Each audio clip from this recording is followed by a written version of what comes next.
कभी सोचा है कि ये बड़ी बड़ी कंपनियां अपने हिसाब किताब को आखिर मैनेज कैसे करती हैं? सुनने में तो काफी कॉम्प्लेक्स लगता है ना? पर असल में उतना है नहीं। आज हम इसी रहस्य से पर्दा उठाएंगे। हम देखेंगे कि कैसे फाइनेंशियल स्टेटमेंट्स का एक प्रॉपर फ्रेमवर्क नंबर्स के जाल को एक बिल्कुल साफ सुथरे रास्ते में बदल देता है। ये लाइन बिल्कुल आईने की तरह साफ है। फाइनेंशियल स्टेटमेंट्स यानी कि वित्तीय विवरण सिर्फ नंबर्स का खेल नहीं है। नहीं, ये एक कहानी सुनाते हैं। एक ऐसी कहानी जो सरफेस से कहीं कहीं ज्यादा गहरी होती है।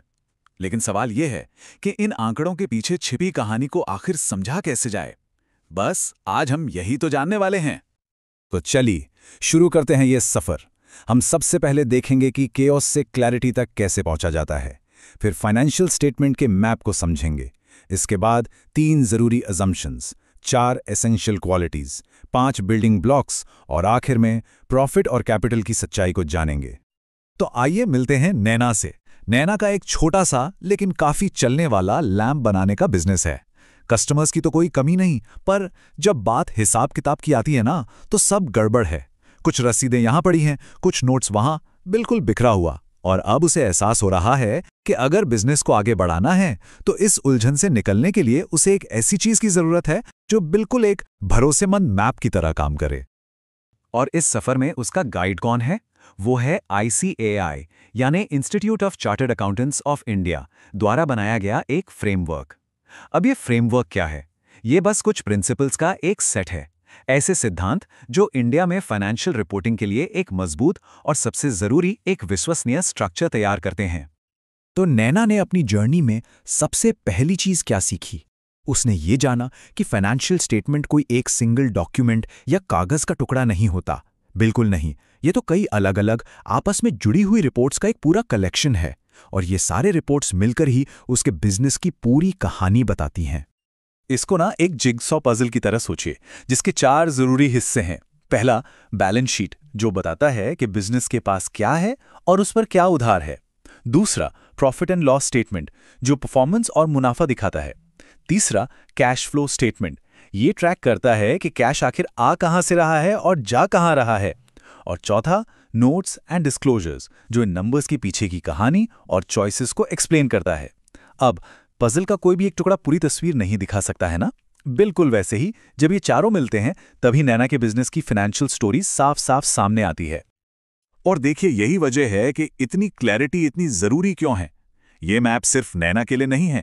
इन्वेस्टर्स, एम्प्लॉयज, बैंक्स जो लोन देते हैं, सप्लायर्स, कस्टमर्स, यहां तक कि सरकार भी, ये सभी लोग इसी इंफॉर्मेशन का इस्तेमाल करके बड़े बड़े इकोनॉमिक डिसीजंस लेते हैं। सोचिए, एक छोटी सी गलत जानकारी का मतलब लाखों बल्कि करोड़ों का नुकसान हो सकता है। अच्छा, अब इससे पहले कि नैना एक भी नंबर अपनी किताबों में लिखे, उसे 3 ऐसी बुनियादी मान्यताओं को समझना होगा जो अकाउंटिंग की दुनिया के, आप कह सकते हैं कि अनकहे नियम हैं। यही नियम स्टेबिलिटी और कंसिस्टेंसी लाते हैं। पहला नियम है गोइंग कंसर्न। इसका मतलब आपको ये मानकर चलना होगा कि आपका बिजनेस आने वाले फ्यूचर में भी चलता रहेगा, बंद नहीं होगा। और ये कोई मामूली बात नहीं है। सोच के देखिए, इसी अजम्पशन के बेस पर नैना अपनी मशीनरी को उसकी पूरी कीमत पर दिखा सकती है। अगर ये ना माने तो उस मशीन की कीमत तो बस कबाड़ के बराबर रह जाएगी। सही कहा ना? अब आते हैं दूसरे कॉन्सेप्ट पर, जो सच में काफी इंटरेस्टिंग है, एक्रूअल बेसिस। इसे आप अकाउंटिंग का एक जादुई नियम समझ सकते हैं। क्यों? क्योंकि इस बात पर फोकस करता है कि ट्रांजैक्शन हुआ कब, ना कि इस बात पर कि पैसा हाथ में आया कब। इसको एक एग्जाम्पल से समझते हैं। मान लीजिए नैना मार्च में कुछ लैम्प्स क्रेडिट पर बेचती है और कस्टमर पेमेंट करता है अप्रैल में। अब कैश बेसिस के हिसाब से तो सेल अप्रैल में रिकॉर्ड होगी, लेकिन अक्रूअल बेसिस कहता है नहीं, सेल तो मार्च में हुई थी तो रिकॉर्ड भी मार्च में ही होगी। इससे क्या होता है? उस महीने की परफॉर्मेंस की एक ज्यादा सटीक, ज्यादा सच्ची तस्वीर सामने आती है। कैश बेसिस तो पिक्चर को बिगाड़ सकता है। और तीसरा और आखिरी अनकहा नियम है कंसिस्टेंसी, यानी एकरूपता। नैना को यह समझना होगा कि उसे हर साल सेम अकाउंटिंग मेथड्स फॉलो करने हैं।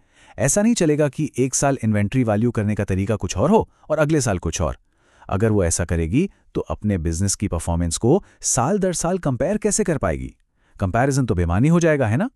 तो ठीक है, बुनियादी नियम तो समझ आ गए, लेकिन एक अच्छे फाइनेंशियल स्टेटमेंट में और क्या खूबियां होनी चाहिए? बिल्कुल वैसे ही जैसे एक अच्छे इंसान में कुछ खास गुण होते हैं, एक यूजफुल फाइनेंशियल स्टेटमेंट में भी कुछ जरूरी क्वालिटीज होनी ही चाहिए। और ये हैं वो 4 गुण। पहला, अंडरस्टैंडेबिलिटी, मतलब स्टेटमेंट्स इतने साफ और सरल हों कि जिसे थोड़ी भी बिजनेस की समझ है वो उसे आराम से समझ ले। दूसरा, रिलेवेंस, यानी उसमें ऐसी जानकारी हो जो इकोनॉमिक डिसीजंस लेने में मदद करे, फालतू की चीजें नहीं। तीसरा, रिलायबिलिटी, मतलब इन्फॉर्मेशन बिल्कुल सही हो, उसमें कोई बड़ी गलती या कोई भेदभाव ना हो। और चौथा, कंपैरेबिलिटी, जिससे आप अपने ही पिछले सालों से या दूसरी कंपनियों से आसानी से तुलना कर सके। बस नैना ने यही तय किया कि उसके स्टेटमेंट्स इन 4 गुणों पर खरे उतरेंगे। चलिए अब आते हैं कोर कंपोनेंट्स पर, वो 5 बिल्डिंग ब्लॉक्स, या आप कह सकते हैं कि वो 5 एक्टर्स जिनके बिना फाइनेंशियल स्टेटमेंट्स की कहानी अधूरी है।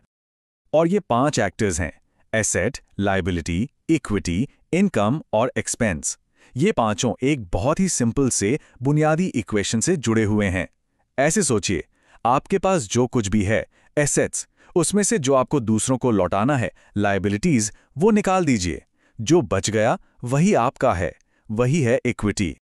तो एसेट क्या है? सिंपल, वो सारी चीजें जो बिजनेस कंट्रोल करता है और जिनसे फ्यूचर में फायदा होने की उम्मीद है, जैसे नैना की मशीनरी या उसके स्टोर में रखे हुए लैंप्स। अब आती है लायबिलिटी। ये वो जिम्मेदारियां हैं जो बिजनेस को चुकानी है, वो पैसा जो दूसरों का है, जैसे बैंक का लोन या सप्लायर्स का पेमेंट। और इक्विटी, सारे कर्जे चुकाने के बाद बिजनेस के एसेट्स पर जो मालिक का हक बचता है, बस वही इक्विटी है, द रेजिडुअल इंटरेस्ट। इनकम यानी आय तो साफ है, बिजनेस में होने वाली वो बढ़ोतरी जिससे इक्विटी बढ़ती है, जैसे नैना जब लैंप्स बेचती है तो उससे होने वाला रेवेन्यू। और आखिरी में एक्सपेंस, ये वो खर्चे हैं जो इनकम कमाने के लिए किए जाते हैं, जैसे स्टाफ की सैलरी या दुकान का किराया। ये इक्विटी को कम करते हैं। अब हम आते हैं सफर के आखिरी और शायद सबसे जरूरी पड़ाव पर। यहाँ नैना एक बहुत गहरी सच्चाई सीखती है। वो ये कि प्रॉफिट का मतलब सिर्फ बैंक अकाउंट में ज्यादा पैसा होना नहीं है। नहीं, असली प्रॉफिट तब माना जाता है जब आप अपने बिजनेस की कैपिटल यानी उसकी कमाई करने की क्षमता को बनाए रखते हैं। और इस कॉन्सेप्ट को कैपिटल मेंटेनेंस कहते हैं। इसके 3 अलग-अलग नजरिए हो सकते हैं। पहला, फाइनेंशियल कैपिटल को उसकी ओरिजिनल कॉस्ट पर देखना, मतलब साल के शुरू में जितना पैसा लगाया था, साल के अंत में उससे ज्यादा है या नहीं। दूसरा, इसी फाइनेंशियल कैपिटल को महंगाई के हिसाब से एडजस्ट करके देखना।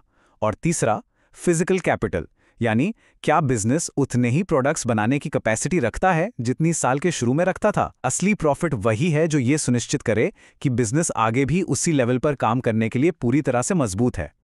तो इस पूरे फ्रेमवर्क को फॉलो करके नैना ने क्या हासिल किया? उसने अपने बिजनेस के बिखरे हुए नंबर्स को एक कहानी में पिरो दिया।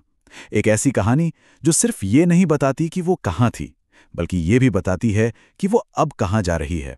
तो आखिर में सवाल यही है, क्या फाइनेंशियल स्टेटमेंट सिर्फ नंबर्स हैं या फिर डिसीजंस लेने के लिए एक भरोसेमंद कंपास? जवाब साफ है, जब सही ढंग से बनाए जाएं तो ये सिर्फ नंबर्स नहीं बल्कि सफलता की राह दिखाने वाला एक विश्वसनीय दिशा सूचक हैं।